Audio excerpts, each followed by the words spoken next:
दोस्तों, आज हम जिस प्रॉब्लम पर बात करने वाले हैं, अगर आप उसको सॉल्व कर लेते हो तो आप $1 मिलियन के प्राइज को जीत सकते हो। जी हाँ, क्ले इंस्टीट्यूट ऑफ मैथमेटिक्स ने दुनिया की सबसे बिगेस्ट, दुनिया की सबसे टफेस्ट, सबसे हार्ड 7 मैथमेटिकल प्रॉब्लम पर $1 मिलियन का प्राइज रखा है। और अगर आप इनमें से कोई भी एक प्रॉब्लम को सॉल्व कर लेते हो तो आपको $1 मिलियन मिलेंगे। ये 7 मैथमेटिकल प्रॉब्लम में से एक प्रॉब्लम के ऊपर हम पहले ही बात कर चुके हैं। पहले हमने रीमन हाइपोथेसिस पर डिस्कशन किया था। आज हम एक और दूसरे प्रॉब्लम के ऊपर बात करेंगे, इसको पूरा डिटेल में समझेंगे। और वो प्रॉब्लम है पी वर्सेस एनपी प्रॉब्लम, जो कि मैथमेटिक्स और कंप्यूटर साइंस की सबसे बिगेस्ट अनसॉल्व्ड प्रॉब्लम है। और विश्वास मानिए, अगर हम में से कोई भी इसको सॉल्व कर लेता है तो वो इस दुनिया का सबसे बड़ा हैकर कहलाएगा। कंप्यूटर साइंस की कई सारी समस्याएं इस प्रॉब्लम को सॉल्व करने से दूर हो सकती हैं। यही नहीं, ये बायोलॉजिकल फील्ड में भी हमारे लिए काफ़ी हेल्पफुल रहेगा। इस प्रॉब्लम को सॉल्व करने से हम कैंसर जैसी जानलेवा बीमारियों का भी इलाज कर सकते हैं। और भी इसके कई सारे एप्लीकेशन हैं जिसके बारे में हम इस वीडियो में पूरा डिटेल में जानेंगे। इसको समझने के लिए आपको मैथ्स में और कंप्यूटर्स में थोड़ी बेसिक नॉलेज होनी चाहिए। लाइक कोई भी कंप्यूटर प्रोग्राम कैसे वर्क करता है, आपको बेसिकली एल्गोरिथम्स की नॉलेज होनी चाहिए। पर अगर आपके पास ये नॉलेज नहीं भी है तो कोई बात नहीं, मैं आपको काफ़ी बेसिक से इसको समझाऊंगा। बेसिकली हमको दो चीज़ों को जानना जरूरी है। पहला मैथ्स में सबसेट और सेट, और दूसरा कंप्यूटर्स में एल्गोरिथम्स। तो चलिए अब हम रीमन हाइपोथेसिस के बाद दूसरी अनसॉल्व प्रॉब्लम की बात करेंगे, पी वर्सेस एनपी प्रॉब्लम। तो चलिए शुरू करते हैं। तो इसको बेसिक से समझाने के लिए मैं ये मानकर चलूँगा कि आप एक सेकंड क्लास के बच्चे हो और आपको केवल एडिशन, मल्टीप्लिकेशन, सब्ट्रैक्शन और डिवीजन जैसे मैथ्स के कुछ बेसिक फंडामेंटल्स ही आते हैं। तो अब मैं आपको एक सिंपल सी अर्थमेटिक प्रॉब्लम दूंगा जिसको आप सॉल्व करोगे। तो मुझको बताइए कि 143 + 61 कितना होता है। क्योंकि आप सेकंड क्लास के बच्चे हो तो आप कुछ इस प्रकार से प्रोसीड करोगे, जैसा कि आप इस इमेज में देख सकते हो। आप कैरी लेकर इसको सॉल्व करोगे, मतलब कुल मिलाकर आप 2-3 स्टेप्स में इस क्वेश्चन को सॉल्व कर लोगे। और सॉल्व करने के बाद आंसर आएगा 204। अब आप कहेंगे ये तो काफ़ी सिंपल सा क्वेश्चन था, तो चलिए इसको थोड़ा कॉम्प्लेक्स बनाते हैं। अब आप बताइए कि इसका आंसर क्या होगा। दिखने में ये क्वेश्चन काफ़ी आसान है, इसको आप नॉर्मल तरीके से सॉल्व कर सकते हो। लेकिन जब आप इसको सॉल्व करना चालू करोगे तो आपको पता चलेगा कि इसमें कई सारी डिजिट बार बार रिपीट हो रही हैं। आपको सॉल्व करने के दौरान बार बार कैरी लेनी पड़ रही है। और ऐसे में आप मुझसे परेशान होकर कहते हो कि मुझको इसका आंसर मालूम है, मैं इसको नॉर्मल तरीके से सॉल्व कर सकता हूँ, लेकिन इसको सॉल्व करने में मुझको थोड़ा टाइम लग रहा है। मतलब ये इतने बड़े बड़े नंबर्स हैं जिनको मैथ्स के काफ़ी सिंपल फंडामेंटल से सॉल्व किया जा सकता है, लेकिन हमारे ब्रेन की स्लो प्रोसेसिंग स्पीड की वजह से भले ही हम इसको सॉल्व करना जानते हों, लेकिन इसको सॉल्व करने में हमको कुछ ज़्यादा टाइम लगता है। और ऐसे में आप परेशान होकर मुझसे कहते हो कि क्या मैं कैलकुलेटर का इस्तेमाल कर सकता हूँ। और यही सेम क्वेश्चन जिसको सॉल्व करने में नॉर्मल तरीके से आपको 5 मिनट लगते हैं, लेकिन अगर आप कैलकुलेटर का इस्तेमाल करते हो तो इसका आंसर मात्र 5 सेकंड से भी कम समय में आप बता दोगे। अब कैलकुलेटर कंप्यूटर साइंस की एक काफ़ी अच्छी इन्वेंशन है जिसमें कुछ ऐसे एल्गोरिथम डिजाइन है, कुछ ऐसे अमेजिंग कंप्यूटर प्रोग्राम्स मौजूद हैं जो कि मैथमेटिक्स के कुछ बेसिक ऑपरेशन जैसे कि एडिशन, मल्टीप्लिकेशन, डिवीजन और सब्ट्रैक्शन, इनको काफ़ी कम टाइम में या फिर नेग्लिजिबल टाइम में सॉल्व कराकर हमको दे सकते हैं। चलिए अब मैं आपको दूसरा सवाल देता हूँ। स्क्रीन पर देखिए, यह है एक ज्योमेट्रिकल फिगर। इसमें आपको x की वैल्यू फाइंड करनी है। तो ये वाला केस तो काफ़ी सिंपल है, इसमें आप लीनियर पेयर वाले मेथड से इजीली कैलकुलेट कर सकते हो। x + 80 = 180 डिग्री, यानी कि x की वैल्यू होगी 100 डिग्री। आपने इजीली कैलकुलेट कर लिया। अब दूसरे वाले इस फिगर को देखिए, ये थोड़ा चैलेंजिंग प्रॉब्लम है। हाँ, भले ही आप इसको सॉल्व कर सकते हो, लेकिन अगेन बात वही आ जाती है कि आप कितने टाइम में इसको सॉल्व कर लेते हो। अब ऐसे में आप मुझसे कैलकुलेटर भी नहीं मांग सकते, क्योंकि हमारे नॉर्मल कैलकुलेटर ज्योमेट्रिकल प्रॉब्लम्स को सॉल्व नहीं कर सकते।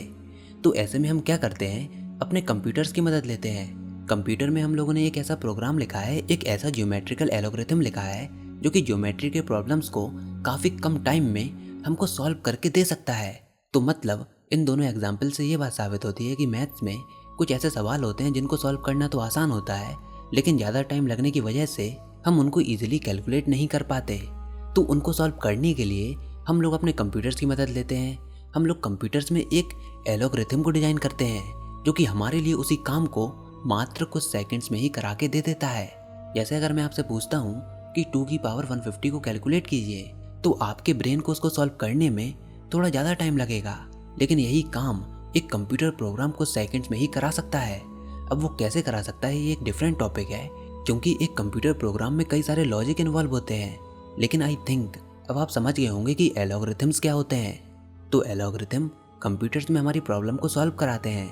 चलिए अब हम वापस से P वर्सेस NP प्रॉब्लम के बारे में जानते हैं। तो सबसे पहले P और NP का मतलब क्या होता है। P का मतलब होता है पॉलिनोमियल टाइम और NP का मतलब होता है नॉन डिटर्मिनिस्टिक पॉलिनोमियल टाइम। अब जब भी हम मैथ्स में पॉलिनोमियल्स की बात करते हैं तो यूजुअली हम एक्सपोनेंट्स और पावर के ऊपर डील कर रहे होते हैं, जैसे x की पावर 5, x की पावर 10, x की पावर 2 या फिर x की पावर n। तो ऐसी इक्वेशंस को हम मैथ्स में पॉलिनोमियल्स कहते हैं। अब कंप्यूटर्स में दो टाइप की प्रॉब्लम होती हैं, एक होती है P क्लास प्रॉब्लम और दूसरी होती है NP class problem. P class problems वो होती हैं जिनको एक सर्टेन अमाउंट ऑफ टाइम में सॉल्व किया जा सकता है, मतलब एक फिक्स टाइम में उनको सॉल्व किया जा सकता है, या फिर यूं कहें कि पॉलिनोमियल टाइम में उनको सॉल्व किया जा सकता है। वहीं दूसरे NP टाइप में हमको नहीं पता कि जिस प्रॉब्लम को हम सॉल्व कर रहे हैं उसको सॉल्व करने में हमको कितना टाइम लगेगा, या फिर कंप्यूटर को खुद भी नहीं पता कि जिस प्रॉब्लम को वो सॉल्व कर रहा है उसके सॉल्यूशन को फाइंड करने में उसको कितना टाइम लगेगा। मतलब हमारा एल्गोरिथम खुद भी नहीं जानता कि NP क्लास की प्रॉब्लम को सॉल्व करने में उसको कितना टाइम लगेगा। हो सकता है कि केवल 2 स्टेप में प्रॉब्लम सॉल्व हो जाए, या फिर ऐसा भी हो सकता है कि उस प्रॉब्लम को सॉल्व करने में एक्सपोनेंशियल या फिर इनफाइनाइट अमाउंट में टाइम लगे। तो मतलब NP टाइप की प्रॉब्लम में हमको नहीं पता होता कि उसको सॉल्व करने में हमको कितना टाइम लगेगा। सपोज अगर मैं कहता हूँ n की पावर 2 तो ये होगी P क्लास प्रॉब्लम। अगर मैं आपसे कहता हूँ कि 2 की पावर n तो ये होगी NP टाइप प्रॉब्लम, क्योंकि पहले केस में हम ये जानते हैं कि n एक नंबर है, उसकी कुछ वैल्यू होगी, मान लीजिए 10 या फिर 20 या फिर 50 या फिर मिलियन या फिर बिलियन, मतलब उसकी कोई एक फिक्स वैल्यू होगी और उसकी जो भी वैल्यू होगी उसको एक फिक्स टाइम में कैलकुलेट किया जा सकता है। क्योंकि इस केस में n स्क्वायर है तो n की जो भी वैल्यू होगी उसको खाली हमको 2 बार मल्टीप्लाई करना होगा, मतलब इसको पॉलिनोमियल अमाउंट ऑफ टाइम में सॉल्व कराया जा सकता है। वहीं दूसरे केस में हमारे पास 2 की पावर n है। अब ऐसे में हम नहीं जानते कि n की क्या वैल्यू होगी। हो सकता है n की वैल्यू 10 हो सकता है 5 हो, या फिर मिलियन हो, या फिर बिलियन हो, या फिर 100 हो। n की कुछ भी वैल्यू हो सकती है, हम नहीं जानते और ना ही हमारे कंप्यूटर जानते हैं। अब ऐसे में कितने स्टेप्स में ये प्रॉब्लम सॉल्व होगी हमको नहीं पता। नंबर 2 को कितनी बार मल्टीप्लाई कराना होगा हम नहीं जानते। वो सब डिपेंड करता है n की वैल्यू पर। अगर n की वैल्यू 2 होगी तो 2 स्टेप में ही ये प्रॉब्लम सॉल्व हो जाएगी। अगर n की वैल्यू 10 होगी तो उसको सॉल्व करने में हमको 10 स्टेप लगेंगे, और अगर n की वैल्यू इन्फिनिटी को अप्रोच करेगी तो इसको सॉल्व करने में हमको इनफाइनाइट टाइम लगेगा, मतलब उस प्रॉब्लम को हम सॉल्व कभी कर ही नहीं पाएंगे। तो मतलब अगर हम इसको समराइज करें तो P टाइप की प्रॉब्लम जल्दी सॉल्व हो जाती हैं, फास्ट सॉल्व हो जाती हैं, जबकि NP क्लास की प्रॉब्लम के टाइम के बारे में हम कुछ भी नहीं कह सकते। ये प्रॉब्लम्स काफ़ी ज़्यादा हार्ड होती हैं। तो अब जरा एक और चीज़ सुनिए, अगर NP वाले केस में n की वैल्यू 3 या फिर 4 होती तो ऐसे में इसको भी हम बड़े आसानी के साथ सॉल्व कर सकते थे। उसको भी पॉलिनोमियल अमाउंट ऑफ टाइम में सॉल्व किया जा सकता है, हम उसको एक फिक्स अमाउंट ऑफ टाइम में सॉल्व कर सकते हैं। तो ऐसे में वो NP प्रॉब्लम कहलाएंगी पॉलिनोमियल प्रॉब्लम, या फिर यूं कहें कि ऐसे केस में P इक्वल टू NP होगा। n की कुछ और वैल्यू लेते हैं, मान लीजिए n इक्वल टू 2, तो 2 की पावर 10 को भी हम इजीली कैलकुलेट कर सकते हैं। तो इस केस में भी P इक्वल टू NP होगा। मतलब अगर मैथ्स की लैंग्वेज में बात करें तो P NP का सबसेट है। आप इस डायग्राम को देखिए, NP एक सेट है जिसमें कई सारी प्रॉब्लम्स आती हैं, या फिर यूं कहें कि कंप्यूटर और मैथमेटिक्स में जितनी भी प्रॉब्लम है वो NP सेट के अंदर आती हैं, और इसी NP सेट का एक सबसेट है P, जिसके अंदर NP की वो प्रॉब्लम्स आती हैं जिनको पॉलिनोमियल टाइम में सॉल्व किया जा सकता है, जिनको एक सर्टेन अमाउंट ऑफ टाइम में सॉल्व किया जा सकता है।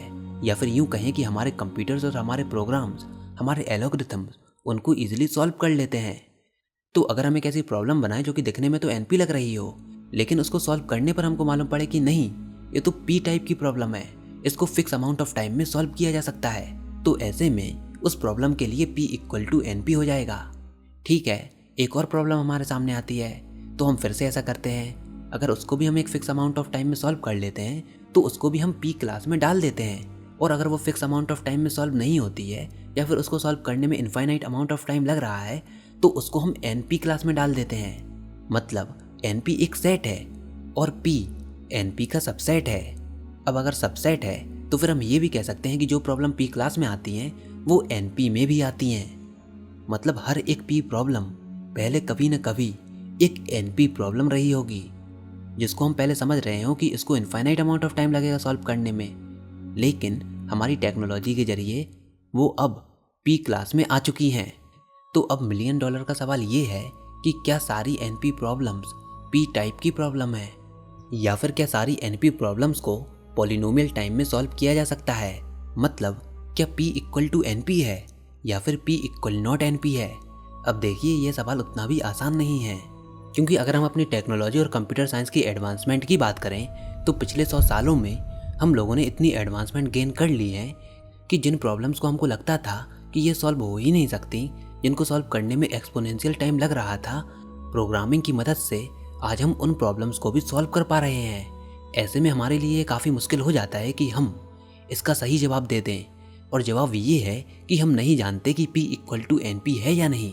क्योंकि जो प्रॉब्लम्स आज हम सॉल्व नहीं कर पा रहे हैं, जो कि दिखने में हमको लग रही हो कि इनको सॉल्व करने में हमको इनफाइनाइट अमाउंट ऑफ टाइम लगेगा, हो सकता है कि फ्यूचर में वो भी सॉल्व हो जाएं। अब क्योंकि हमको नहीं पता कि उनको सॉल्व किया जा सकता है या नहीं, तो हम ये भी नहीं कह सकते कि उन प्रॉब्लम्स को पॉलिनोमियल टाइम में अभी हम सॉल्व कर सकते हैं। मतलब p equal to N P हम तभी बोलेंगे जब सारी प्रॉब्लम जो कि एन पी के अंदर हैं उनको हम पॉलिनोमियल टाइम में सॉल्व कर पाएं। अब पहले के समय में कई सारी प्रॉब्लम्स थी जो कि हमको लगता था कि वो एन पी प्रॉब्लम्स हैं, लेकिन टेक्नोलॉजी एडवांसमेंट के साथ साथ हमने उनको सॉल्व कर लिया और अब वो आती हैं पी प्रॉब्लम्स की कैटेगरी में।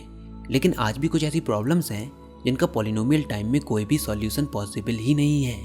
उनको सॉल्व करने में हमको इनफाइनाइट टाइम लगेगा ही। तो ऐसी प्रॉब्लम्स को हमने एक अलग ही कैटेगरी में रखा है। उन प्रॉब्लम्स को हम बोलते हैं एनपी कंप्लीट प्रॉब्लम्स। मतलब ऐसी प्रॉब्लम जिनका सॉल्यूशन एक फिक्स टाइम में हो ही नहीं सकता। ऐसी प्रॉब्लम्स के लिए हमने एक अलग ही कैटेगरी बनाई है। उस कैटेगरी को हम बोलते हैं एनपी कंप्लीटनेस। जैसे एग्जाम्पल के लिए अगर मैं आपसे बोलूँ कि यहाँ पृथ्वी पर रहकर एक ऐसा एल्गोरिथम बनाओ जो कि हमको ये बताए कि हमारे पूरे यूनिवर्स में कितने स्टार्स मौजूद हैं, क्या केवल एक कंप्यूटर एल्गोरिथम से इसको पता लगाया जा सकता है कि कौन सा स्टार कौन सी गैलेक्सी में मौजूद है, एक गैलेक्सी में कितने स्टार्स मौजूद हैं। मतलब दिखने में तो ये टास्क थोड़ा पॉसिबल लगता है, लेकिन जब एक्चुअल में हम इसको करने बैठते हैं तो हमको पता लगता है कि उसको करने में हमको इनफाइनाइट अमाउंट ऑफ टाइम लग रहा है। तो ऐसे प्रॉब्लम एनपी कंप्लीट कैटेगरी में आते हैं जिनको सॉल्व करने में हमको इनफाइनाइट टाइम ही लगेगा। तो ऐसे ही एनपी कंप्लीट कैटेगरी में कई सारी प्रॉब्लम हैं जिनको पॉलिनोमियल टाइम में सॉल्व नहीं किया जा सकता। और मिलियन डॉलर का सवाल ये है कि अगर आप एनपी कंप्लीट कैटेगरी वाली प्रॉब्लम में से किसी भी एक प्रॉब्लम को पॉलिनोमियल टाइम में या फिर फिक्स टाइम में सॉल्व करने का एल्गोरिथम बना लेते हो, तो फिर उससे ये बात भी साबित हो जाएगी कि p equal to N P है। और अगर आप एक बार ऐसा एल्गोरिथम बना लो जो कि एनपी कंप्लीट कैटेगरी वाली सारी इम्पॉसिबल प्रॉब्लम को सॉल्व कर ले, तो फिर खाली उसी एक मास्टर एल्गोरिथम की मदद से बाकी की जितनी भी एनपी कंप्लीट वाली कैटेगरी में प्रॉब्लम्स मौजूद हैं उनको भी खाली उसी एक एल्गोरिथम की मदद से सॉल्व किया जा सकता है।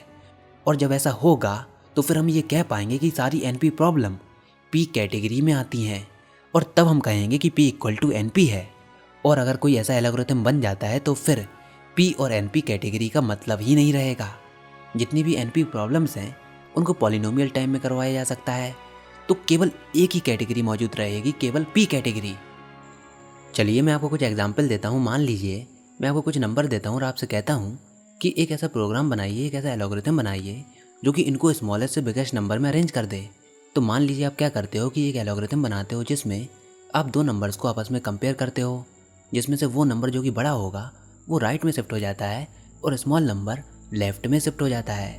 तो अगर आप ऐसा करते हो तो आपके एल्गोरिथम को n² स्टेप्स लगेंगे करेक्ट आंसर को बताने में। मतलब अगर मैं आपको 100 नंबर देता हूँ तो उनको अरेंज करने में आपके एल्गोरिथम को 10,000 स्टेप लग जाएंगे। लेकिन चलिए इसी एल्गोरिथम को थोड़ा और मॉडिफाई करते हैं। अब हम चाहते हैं कि हमारा यही काम कम से कम स्टेप में हो जाए। तो अब हम क्या करते हैं, एक और एल्गोरिथम बनाते हैं। इसमें हम टोटल नंबर्स को दो पार्ट में स्प्लिट करते हैं, और स्प्लिट करते ही जाते हैं। हम तब तक स्प्लिट करते हैं जब तक केवल एक स्क्वायर ना रह जाए, केवल एक पार्ट में स्प्लिट ना हो जाए। और स्प्लिट होने के बाद हम इनको सिस्टमेटिक ऑर्डर में अरेंज करते हैं। लोअर नंबर को लेफ्ट में रखते हैं और बड़े नंबर को राइट में रखते हैं। ऐसे अलग अलग बार कंपैरिजन करते हैं और इसी प्रोसेस को बार बार रिपीट करते हैं जब तक कि हमको सही ऑर्डर ना मिल जाए। अब ये जो एल्गोरिथम हमने बनाया उसका रन टाइम होगा n log n। मतलब अगर 100 नंबर्स मौजूद हैं तो उसको सॉल्व करने में हमारे एल्गोरिथम को केवल 200 स्टेप्स ही लगेंगे। पहले हमको लग रहे थे 10,000 स्टेप, पर अब लग रहे हैं केवल 200 स्टेप्स। तो अब जो एल्गोरिथम हमने बनाया वो पहले वाले एल्गोरिथम से ज़्यादा एफिशिएंट है। तो इस एग्जाम्पल से ये बात साबित होती है कि जैसे जिन एल्गोरिथम से आज हम NP कंप्लीट वाली प्रॉब्लम को सॉल्व करने की कोशिश कर रहे हैं, जिनको सॉल्व करने में हमको इनफाइनाइट टाइम लग रहा है, हो सकता है कि फ्यूचर में कोई एक ऐसा क्लेवर इंसान आए जो कि एक ऐसा एल्गोरिथम बनाए जिसकी मदद से सारी की सारी NP कंप्लीट प्रॉब्लम को भी एक फिक्स अमाउंट ऑफ टाइम में सॉल्व कर लिया जाए। वो एल्गोरिथम इतना पावरफुल होगा कि सारी की सारी NP प्रॉब्लम P प्रॉब्लम की कैटेगरी में चली जाएंगी। और देखा जाए तो कंप्यूटर साइंस की फील्ड में ऐसा होना बिल्कुल पॉसिबल है, क्योंकि जो प्रॉब्लम्स आज से 10 साल पहले हम सॉल्व नहीं कर पाते थे, आज उनको हम कुछ मिनट में ही सॉल्व कर देते हैं। प्रोग्रामिंग और एल्गोरिथम की पावर से ऐसा हो सकता है कि कोई एक ऐसा क्लेवर पर्सन आए जो कि NP कंप्लीट कैटेगरी में से किसी भी एक प्रॉब्लम को सॉल्व कर दे। और जब ऐसा होगा तो वो इस दुनिया का सबसे पावरफुल हैकर कहलाएगा। विश्वास मानिए कि इस दुनिया में ऐसा कोई भी पासवर्ड नहीं होगा जिसको वो क्रैक नहीं कर पाए। पूरे क्रिप्टो करेंसी वर्ल्ड में अगर वो चाहे तो राज कर सकता है। वो कैसे? तो देखिए, आज हम जो पासवर्ड बनाते हैं वो बेसिकली अल्फ़ाबेट, नंबर और स्पेशल सिंबल्स ही होते हैं। मतलब अगर कोई इंसान 8 लेटर्स का पासवर्ड बनाता है जिसमें खाली अल्फ़ाबेट्स ही मौजूद हों, तो एक कंप्यूटर प्रोग्राम से हम अलग अलग कॉम्बिनेशन के द्वारा उस पासवर्ड को क्रैक कर सकते हैं। मान लीजिए आप 8 डिजिट के पासवर्ड में केवल नंबर्स का ही यूज़ करते हो, तो ऐसे में उस पासवर्ड को क्रैक करने में कितने कॉम्बिनेशन लगेंगे? 8 फैक्टोरियल, मतलब 8 × 7 × 6 × 5 × 4 × 3 × 2 × 1। इतने सारे पासवर्ड के कॉम्बिनेशन आ जाएंगे और इन्हीं पासवर्ड में से कोई एक पासवर्ड आपका भी मौजूद होगा, जिसको आज की टेक्नोलॉजी से बड़ी ही आसानी से क्रैक किया जा सकता है। इसलिए आज हमको ये कहा जाता है कि अपने पासवर्ड में कैपिटल लेटर्स के साथ साथ स्पेशल सिंबल्स का भी यूज़ करना चाहिए, जिससे कि उनको कोई भी आसानी से क्रैक नहीं कर पाए। वहीं बात करें बिटकॉइंस या फिर क्रिप्टो करेंसी वर्ल्ड की, तो उसमें सारे ट्रांजैक्शन ओपन होते हैं और उसमें चेन और ब्लॉक्स जैसे मेथड काम करते हैं। मतलब एक सेंटेंस होता है, वही आपके पासवर्ड की तरह काम करता है। मान लीजिए 16 वर्ड का सेंटेंस होता है। अब 16 वर्ड्स में कितने लेटर होंगे? हमें मानकर चलते हैं कि 80 लेटर्स होंगे। अब ये सेंटेंस कुछ भी रैंडम हो सकता है जिसकी कोई मीनिंग नहीं है। लाइक अपनी स्क्रीन पर देखिए, ये एक 16 वर्ड्स का सेंटेंस है। इसमें आप ये काउंट कर सकते हो कि इसमें कितने लेटर्स हैं, लेकिन हम ये मानकर चलते हैं कि एवरेज 80 लेटर्स होते हैं। मतलब अगर हमको इस पासवर्ड को अपने एल्गोरिथम के द्वारा क्रैक करना हो तो इसमें उसके 80 फैक्टोरियल कॉम्बिनेशन लगेंगे।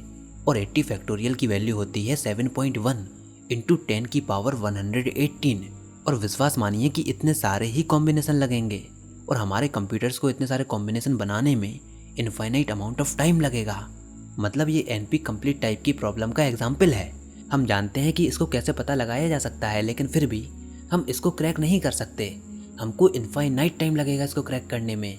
ये कॉम्बिनेशन इतना बड़ा है, 10 की पावर 118। ये इतना बड़ा नंबर है कि हमारे पूरे विजिबल यूनिवर्स में इतने एटम्स भी मौजूद नहीं है। तो ये एक NP कंप्लीट प्रॉब्लम का एग्जाम्पल है।